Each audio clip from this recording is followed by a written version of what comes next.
यहाँ पर इकट्ठा हो रहे हैं।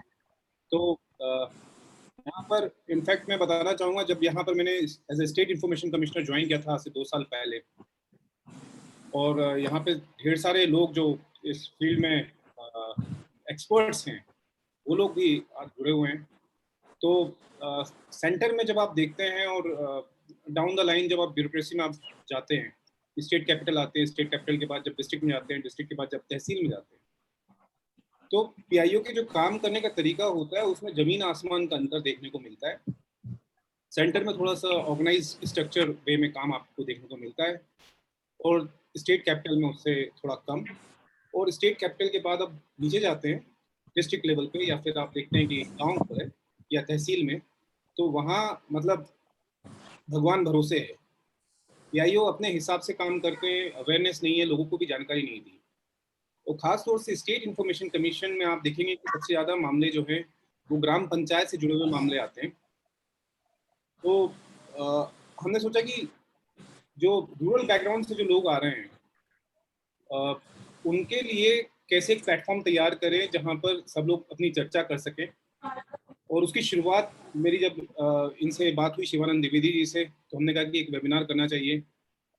तो शुरुआत में आपको जान करके आश्चर्य होगा कि 10-15 लोग जुटे, तो वो भी गांव के। मतलब पीछे आप बैकड्रॉप में देखेंगे कोई किसान है, वो उसका ट्रैक्टर पड़ा हुआ है, खेत में है। कई बार तो ऐसे भी लोग जुड़े हैं जो खेत से डायरेक्ट वो जुड़े हैं फोन से। तो ये सबसे बड़ी ताकत थी इस वेबिनार की, कि जहां अभी तक जो एसी रूम में कन्वेंशन चल रहे थे, वहां से उतर करके गांव खेत में पहुंच गए हम लोग। ये सबसे बड़ी ताकत। तो वहां से फिर वो सिलसिला शुरू हुआ। और ये क्योंकि शिवानंद द्विवेदी जी रीवा से हैं, तो शुरुआती दौर में हमारे पास सिर्फ रीवा संभाग के लोग जुड़े, फिर मध्य प्रदेश में आए, फिर उसके बाद झारखंड से जुड़ने लगे, उत्तर प्रदेश से जुड़ने लगे, दिल्ली से जुड़ने लगे, हरियाणा से जुड़ने लगे, देश के कोने कोने से यहाँ पे लोग आए, बैंगलोर से अब आ गए। तो एक अच्छा प्लेटफॉर्म तैयार हो गया जहाँ पर हम लोग बातचीत कर सकते हैं। तो ये मेरे लिए तो पर्सनली बहुत आज मैं बहुत ही इसको लेकर के उत्साहित हूँ कि हम लोग अब इस 50th वेबिनार पर जुड़ना, उसको आगे और ले आना है।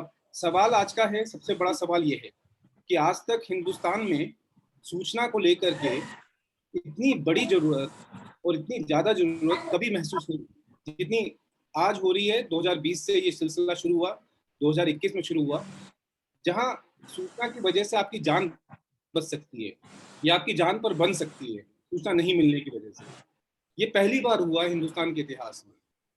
और सूचना का अधिकार अधिनियम में वो सारे कानून में वो सारे प्रोविजन हैं कि ये जो जिस लैक ऑफ इंफॉर्मेशन की वजह से लोग मर रहे हैं, भटक रहे हैं, उनको परेशानी का सामना करना पड़ रहा है, तो वो लोगों को अवेलेबल होनी चाहिए वो इंफॉर्मेशन।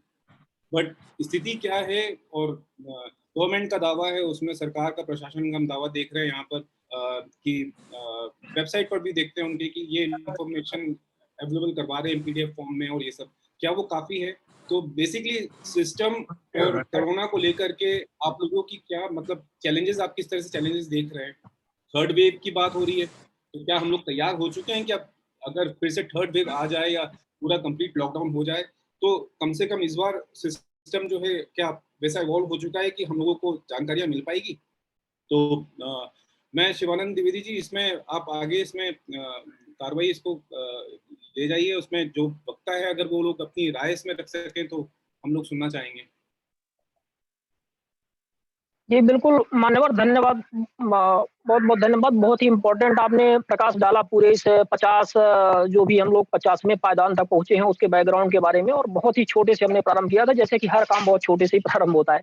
हमारे बीच में माननीय निखिल डे सर हैं, और मैं सीधे उनको इनवाइट करूँगा कि वो अब चूँकि आरटीआई कानून ही आप लोगों के इस इतनी मेहनत और मशक्कत से सामने आया है, तो आप ही से मैं कहूँगा कि कृपया इसमें अपना मार्गदर्शन दें। और इस तरह से इन्फॉर्मेशन कोविड एंड सिस्टम इसका टॉपिक रखा गया है, तो इस कोविड के दौर में कैसे इन्फॉर्मेशन का फ्लो हुआ या कहाँ इसके बाधा उत्पन्न हुई, उसके विषय में कृपया प्रकाश डालेंगे। सर, आप अपने आप को अनम्यूट कर लेंगे। बहुत ही शुक्रिया, बहुत बहुत बधाई आपके पूरे समूह को। मेरे ख्याल में ये एक बहुत